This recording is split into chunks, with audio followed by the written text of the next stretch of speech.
Hello, everybody. This is a second part in a two-part series about our recent trip to the Hogeweyk village, which many people call the dementia village, which is in just right outside of Amsterdam in the Netherlands. And it's a phenomenal concept that really proves the fact without risk, there's no life, and that we can make a difference in caregiving. We can make the journey better, particularly for that village, for people who have a form of dementia, to allow them to continue living their life to the fullest. And I'm Julie Steinbacher. I am an elder law and caregiving attorney, and I also on here because I've journeyed with my mom and other family members through caregiving and know how hard that is.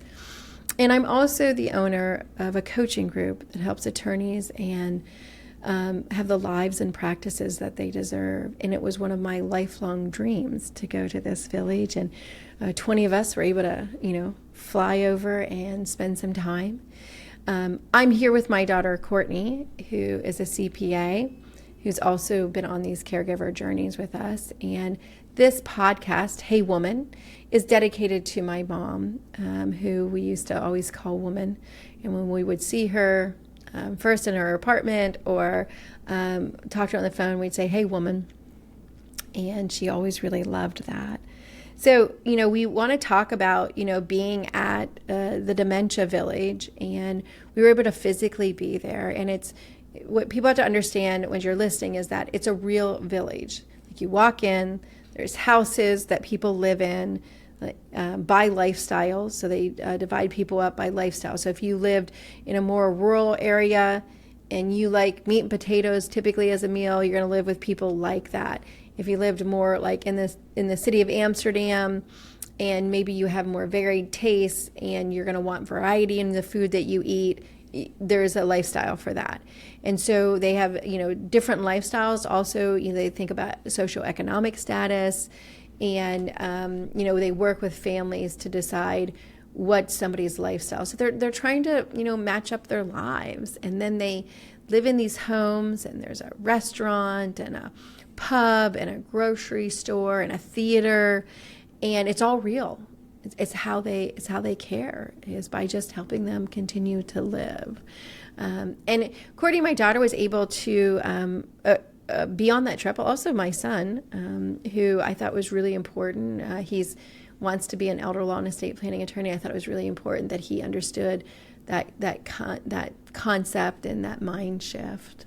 And I think it's something that you don't really get until you see. And so we're doing our best. And so this is the second part of a two-part series. And so if you haven't listened to the last episode, I really encourage you to go back, because we take a deep dive into the village and the key people who are involved in making that what it is. But I think, we talked a lot in the last episode about the mindset, and it is so different. The mindset of risk and life and tolerance and how they feel about things versus how we do it here. And so I think, we want to continue on and share some of the wonderful things that we learned while we were there. And so one of the next things that we learned while we were there was really about medication. Yeah, absolutely. So it was stark. They talked about the fact that in the U.S., somebody who is in skilled nursing has about 16 medications. Now this is really specific to somebody with a diagnosis of some form of dementia. And a lot of those medications, could be medications that are holdovers, and we'll talk about that they've just been on a long time and nobody's kind of discontinued them. Did they matter? We'll talk about that as far as in my mom's circumstance, who didn't have dementia, but kind of the same thing. But then also we're adding medicines because maybe there's behaviors or something going on, and we're trying to make sure we're trying to combat, whatever that symptom is or anything we're dealing with. And in the dementia village, the average person's on 4. Which is quite the difference. It is. And I think goes to show what their commitment is to thinking through how a person is really living their life and what are we trying to solve and how do we solve that differently. So instead of solving it by adding a medication that might not react well with other medications that they're on, are there lifestyle adjustments? Or, I think so often we put people on sleeping medications, sleep aids, different things like that. Even if it's not a prescribed sleep aid, we're like, oh, like they could have a melatonin, right? Or like, some sort of like natural vitamin or different thing like that. And it's like, we talked a lot in the last episode about maybe they just need to be more active. Right. So, they say that they don't have the issues that we see with, people not sleeping through the night because they're doing things during the day, right? We're not bubble wrapping them. And I think, thinking through things like that, and is there a way to get to the same outcome without prescribing something different, is a really big mindset shift and a different way to think about things. Yeah, and so you certainly have that, Eloy and Iris, who we met with and just were wonderful, wonderful hosts, really kind of talked about in the U.S. what we do is we bring stuff to people. And that doesn't matter if we're in an institutional setting or even at home, we often do that. We bring it to them because we don't want them to fall. We don't want them to be safe.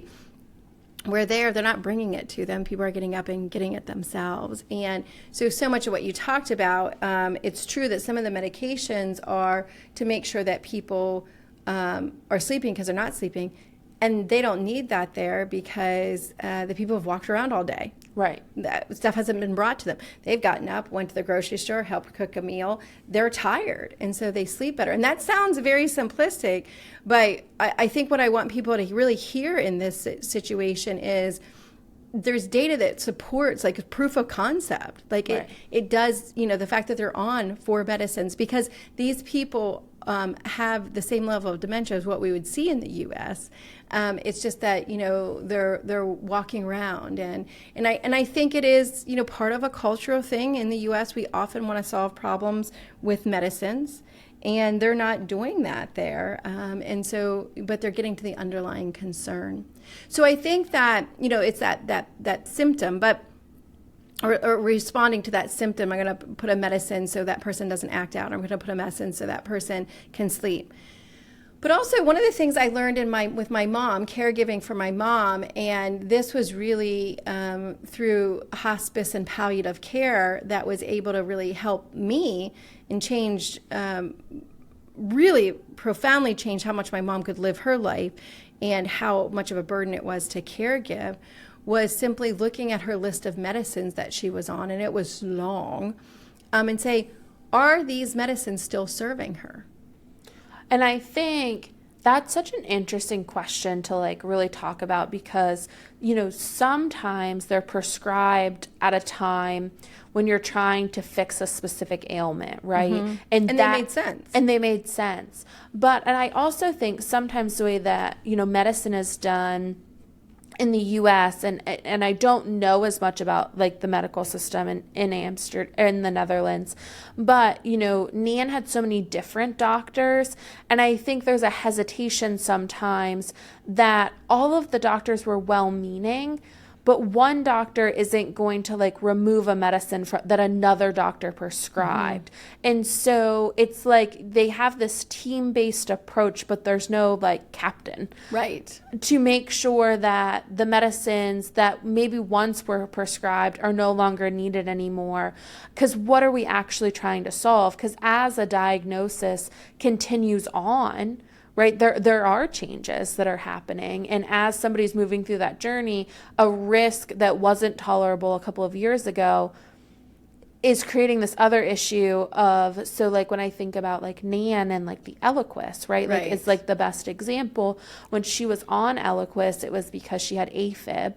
And we were really trying to solve that issue. And so it was it prevents stroke. There's no doubt, her AFib wasn't horrendous, right? But there's no doubt that if she presented as a 55-year-old female and she was, the cardiologist said, "Oh, we don't want you to have a stroke. You should be on Eliquis, and you're not falling and everything." There's no doubt that she should have been prescribed it. Right. But now she's, an 80-year-old with a dropped foot who is falling, and we're having to take her to the hospital because what if she hit her head? And so we have to look at, in that circumstance, and she hasn't had an issue with her AFib or touched her medicine for years with that. Is that heart issue, which hasn't progressed, should that make her lung issue, which has progressed, worse? Right. And so no, the answer is no. The answer can be different for every family, though. I mean, I think the most important thing is that for her, the whole hard part of going in an ambulance, going through the x-rays, sitting in an emergency room that was too busy, and really wasn't outfitted for her, that wasn't worth, that experience was not at all okay, given the fact that I'm just taking Eliquis for something that's probably not going to happen. And at this point in time isn't my primary thing. And so in her circumstance, and I think this happens in the Netherlands kind of by practice, they're coming with the idea of, let's look at the person today in a more more place, and let's get rid of some of these. Now, I do think that it happens in the U.S. At least it happened for mom, like as part of palliative care and hospice care, to say, let's really look at the symptoms and where we are today.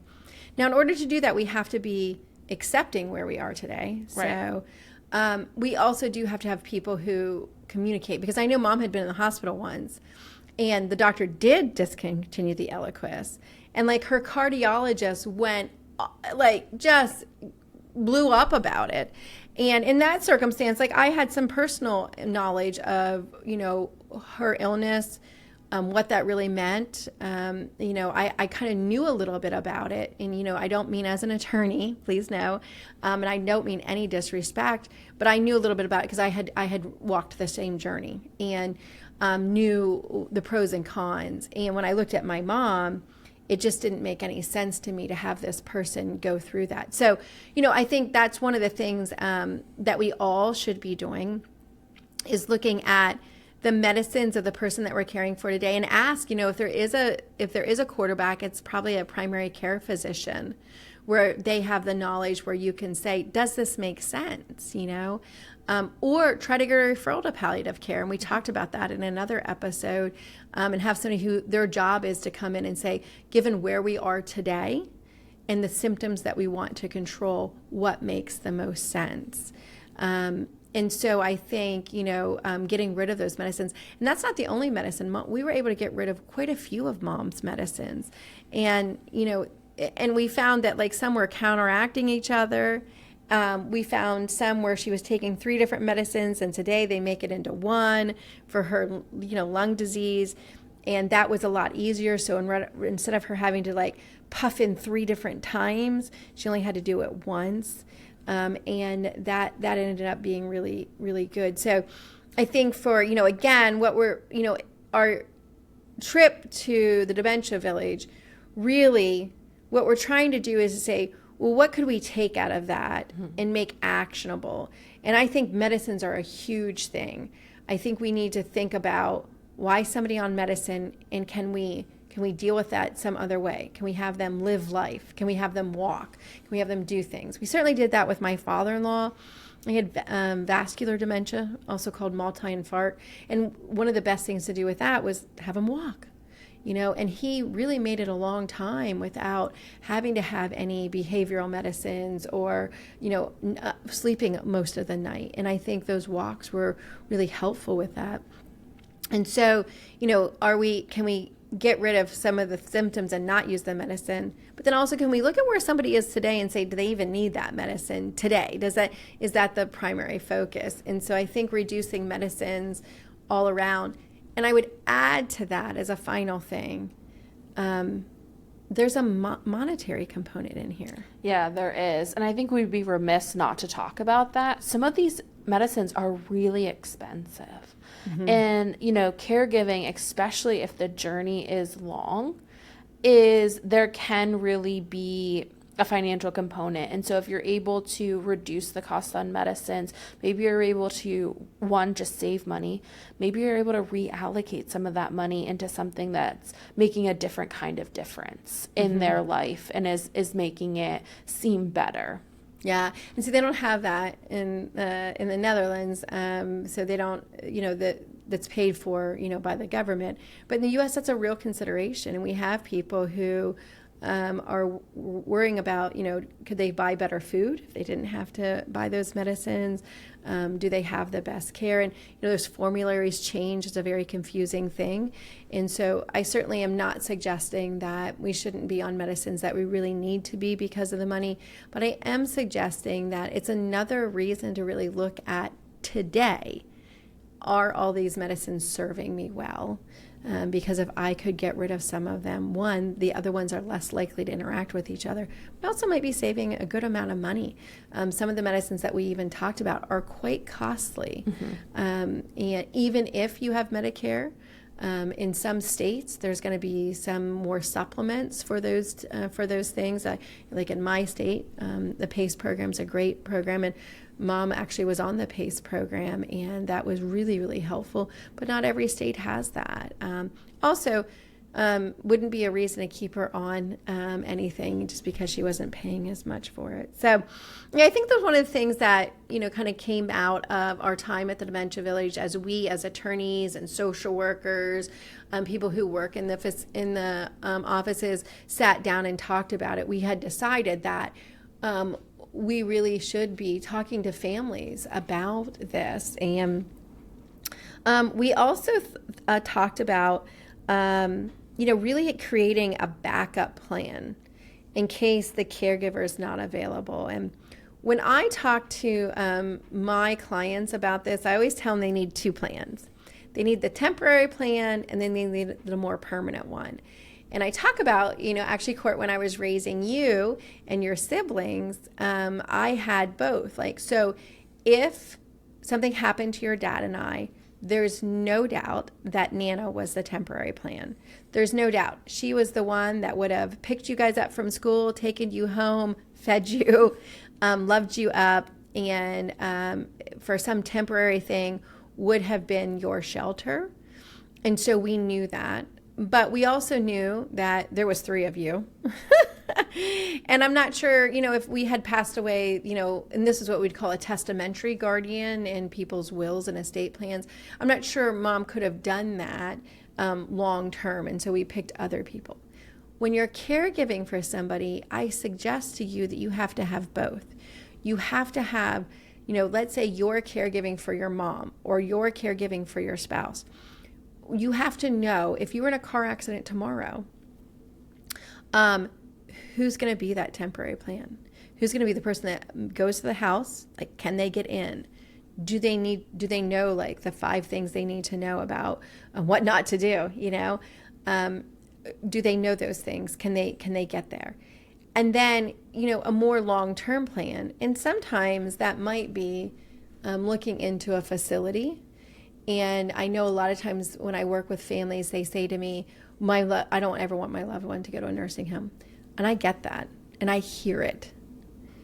But sometimes we can't control life. If you pass away, that might be, or something could happen that it's even temporary. So your loved one could fall and break a hip, or have a stroke. And so I really, really encourage people to look around at facilities in your local area and decide what ones would be the ones that you would like better than the others, so that you're not standing in a hospital room and they come in with a list and they say, where would you want to go? You at least have seen some of them and thought, well, this one's better than that one for my mom or for this diagnosis, because there's good and bad in everything. And so, creating that plan, you also can read a lot about them online. Of course, everybody today goes to Google reviews, right? But there is also the CMS website, which is CMS is, a government agency that deals with Medicare and Medicaid. They do have a good rating on their website where you can go and kind of check out a facility.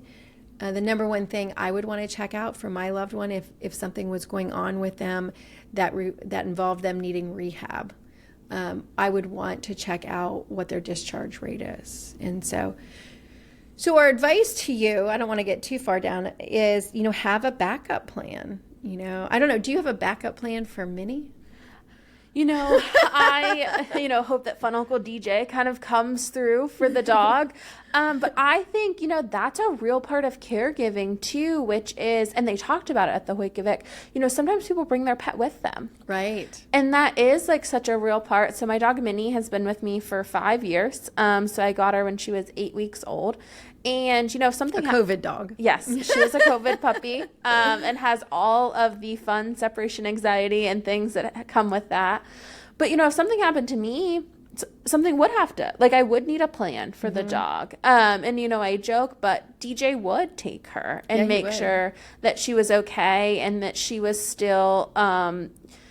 hopefully living the life that she was accustomed with her bark boxes and different things like that. But, I think... Well, in your estate plan, you could set up a trust for her. In many states, you're allowed to do that, just so you know. Yes. Yeah. And so I could. But I also think, it's important for caregiving, for people who have pets. So, Nan didn't have pets, but she loved Minnie. And so, bringing Minnie to go see Nan was always really important. But people that moved into the Hogeweyk, sometimes their pets moved in with them. And sometimes after a while, they removed the pets because it wasn't the best place for the pet or the person.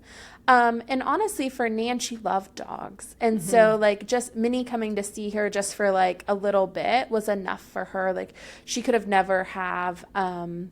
given a dog what the dog needed, but those little visits were really enough. But some people do have pets, and so if you think about facilities, will the facility allow a pet? Do you need a separate plan for the pet? And you kind of talked about plans, but they're different. There's a couple of different plans that need to be made, right? There's oh my gosh, what happens to the caregiver if something happens to the caregiver.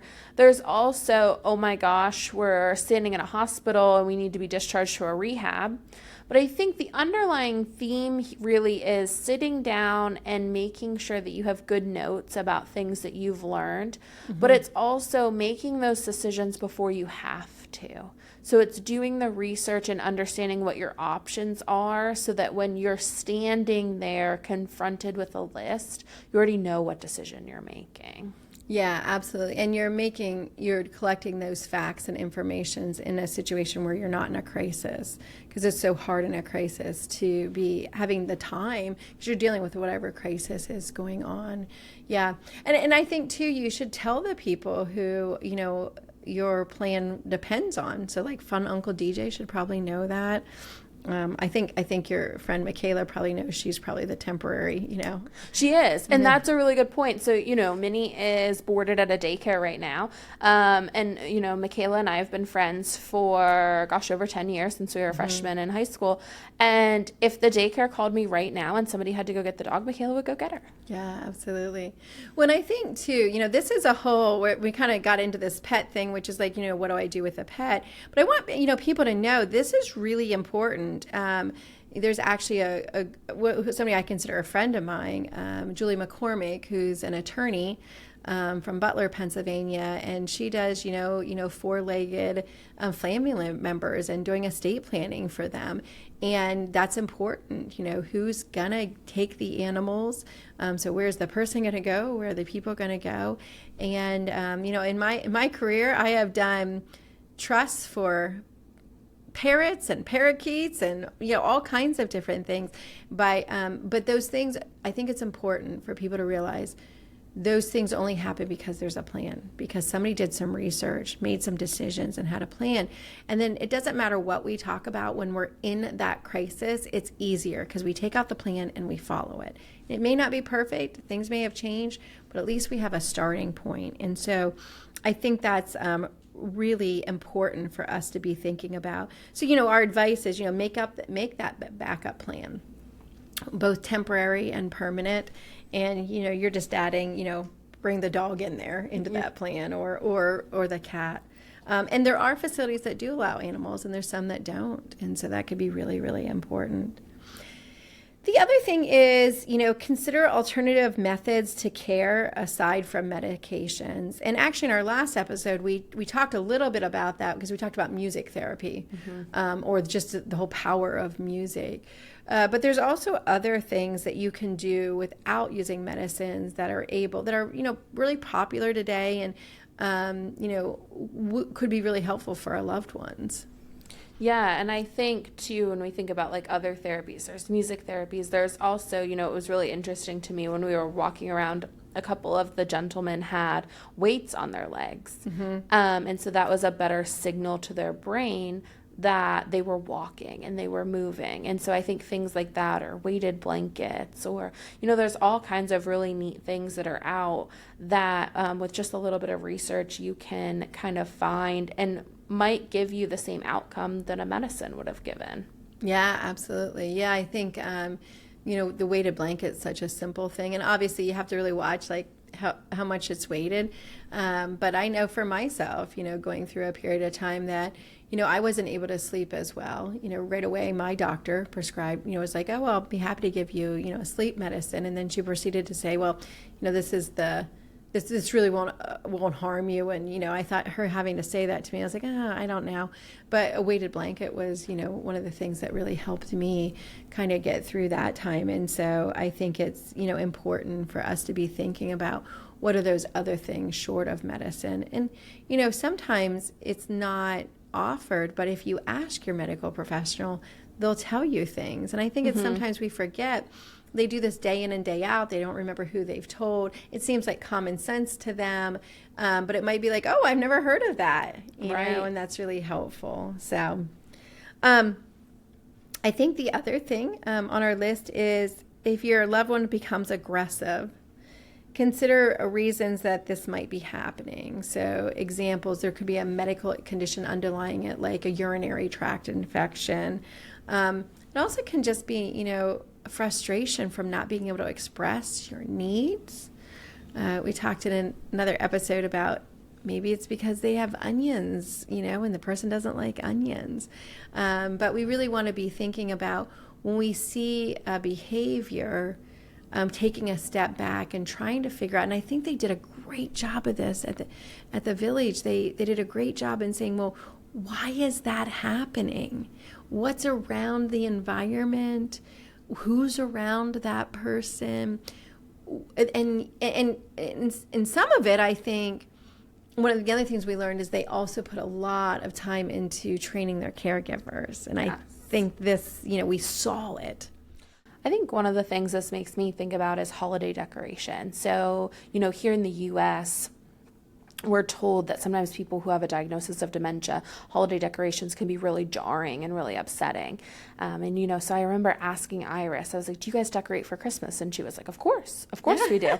And, it's so interesting, just a different perspective. And when I think about, Nan didn't have dementia, but like if she did, not decorating for Christmas would have actually been really upsetting. And so, I could have been doing the right thing in my head by not decorating, but that could have caused a behavior, right? Because I wasn't getting her nativity scene out. And it's, when I think about, after she passed, we were cleaning out her place, and one of the things I said is, I wanted her nativity scene. Because I remember being a little kid, and I remember unwrapping all of it, and you had to dust it, and then you put each little thing out, and it was this whole afternoon activity that you did with her. And so, it made sense to me that even though she didn't have a diagnosis of dementia, if she had, and she was having a behavior, and it was around that time, maybe it's because she thought that the nativity scene should, Right. And so I think, or if it wasn't there, maybe she was missing it and wanted to talk about Christmas. Right. And she just didn't know how to express that. And so I think, going to the Hogeweyk is not something that everybody can do. It was such a neat experience. And so I hope that over these last 2 episodes, we've been able to share some different things that you can think about as you're caregiving for your loved one, whether they have a diagnosis of dementia or not. I think it's just so important because it changes the mindset and changes the way that we think about care, and that it really comes down to It's about the person that you're caring for. And so that things that worked for Nan aren't going to work for other people. Things that worked for you and I aren't going to work for other people. And so we're here and we're sharing kind of like the raw, unfiltered versions of what we went through and what that emotional journey looked like. But you have to figure out what works for you. And so I think, kind of wrapping up this 2-episode part of it's about the person and it's about having a plan and making sure that your plan works for your life and your person so that it can make caregiving easier, because when you're standing in an emergency, you already know what you need to do. And it really matters at the end of the day what's best for that person. So I want to thank people for listening in, and you can find us on TikTok, on Instagram at the Hey Woman Podcast, on Facebook. If you're looking for an attorney who is more forward thinking, if you think that you might need legal help, the Planning and Protecting website is there to find a resource in your local area. And we hope that if you're caregiving and you feel a lack of support, that this podcast is kind of able to give that to you. Caregiving is such an intricate journey, and we understand that there are differences in our journeys, but at the end of the day, we're all kind of going through it together. Absolutely.